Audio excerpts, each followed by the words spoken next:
পাখির ডাকও শুরু হয়ে গেছে। গ্রামের এই দৃশ্য খুবই সুন্দর। তার সাথে সাথে চলে গেলাম দেবরের বার্থডে ট্রিট নেওয়ার জন্য। আর নুসাইবার বাবা তো ট্রিট খেতে যেয়ে পকেটে করে কাঁটা চামচি নিয়ে চলে আসছে। চলেন গ্রামের পরিবেশের সাথে একটু কোকিল পাখির ডাক শুনে আসি।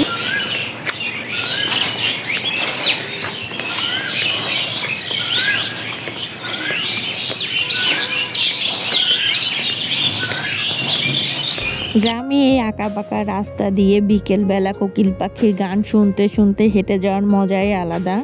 যারা শহরে থাকেন তারাই বুঝতে পারবেন এই ফিলটা কেমন। কে কে এই বসন্তে ফার্স্ট কোকিল পাখির ডাক শুনলেন কমেন্ট বক্সে জানাবেন। আজকে ছিল আমার দেবরের বার্থডে, তাই চলে গেলাম দেবর ট্রিট দিবে এর জন্য রেস্টুরেন্টে। নুসাইবার ডান্স দেখতে দেখতে এদিকে আমাদের খাবার রেডি হয়ে গেল। আমরা অর্ডার করেছিলাম চিকেন পাস্তা, সাথে ছিল থাই স্যুপ। স্যুপটা ওদের খুবই মজা ছিল, বাট ওদের কোল্ড কফির টেস্টটা একটুও ভালো ছিল না। সাথে আমরা আরও অর্ডার করি ফ্রাইড রাইস, চিকেন, ভেজিটেবল। খাওয়া দাওয়া শেষ করে আমরা চলে যাই একটা ফার্মেসিতে। এখানে যাওয়ার পর দেখি নুসাইবার বাবার পকেটে একটা কাঁটা চামচ। নুসাইবার বাবা নুসাইবার সাথে খেলতে খেলতে কখন জানি কাঁটা চামচটা পকেটে রেখে দিয়েছে, সে নিজেও বলতে পারেন।